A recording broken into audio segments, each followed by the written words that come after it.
Hörmətli sədr, hörmətli millət vəkilləri, mən də ilk öncə qarşıdan gələn dünya azərbaycanlılarının həmrəylik günü münasibəti ilə və qarşıdan gələn yeni il münasibəti ilə hər kəsi, bütün həmkarlarımı və bütün azərbaycanlıları təbrik edirəm.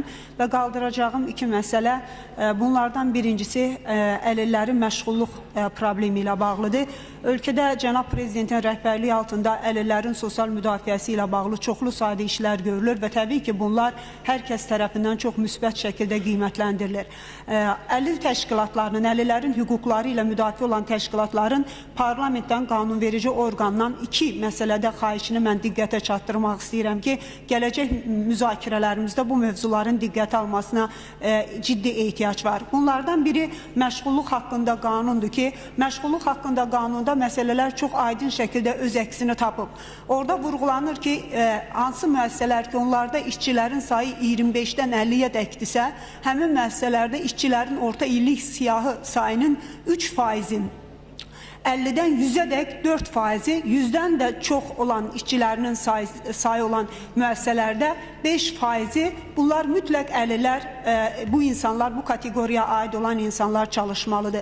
Amma çox təəssüf ki, bir çox müəssisələr, bir çox qurum və müəssisələr məşğulluq haqqında qanunu ciddi şəkildə yerinə yetirmirlər və orada problemlər var və çox təəssüf ki, oradakı cərimələrin də yəqin ki, miqdarını artırmağa ehtiyac var ki, o müəssisələr, o cərimələrin ağırlığı onları gerçəkdən də bu qanunun yerinə yetirməyə məcbur etsin. Ona görə də mən hesab edirəm ki, bu cərimələrin artırılması ki, o cərimələr sosial müdafiə fonduna da yönəldilə bilər ki, o insanların problemləri ilə hansısa addımlar da atıla bilər. Müəssisələrə, bu qanunu yerinə yetirməyən müəssisələrə qarşı cərimələrin artırılmasına ciddi ehtiyac var. Çünki bu qanunun yerinə yetirilməsi çox vacib və çox önəmlidir.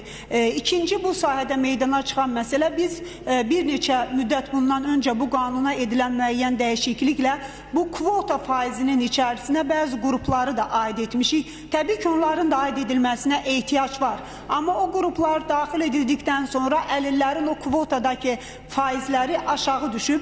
Ona görə də mən hesab edirəm ki, biz məşğulluq haqqında qanuna yenidən bir nəzər salaraq həm əlillərin o kvotanın içərisindəki faizlərinin daha da artırılması, bəlkə ümumi kvotanın artırılmasına da ciddi ehtiyac var. Həm də o cərimələrin artırılması ki, hansı müəssisələr buna riayət etmirlər bu qanunun yerinə yetirməsinə ki, onlar daha ciddi məsuliyyət daşısınlar və bu qanunu yerinə yetirməyə məcbur olsunlar. Bunu xahiş edəcəkdim o təşkilatlar adından ki, bu qanuna bəlkə yenidən baxmağımıza ehtiyac var. Sağ olun.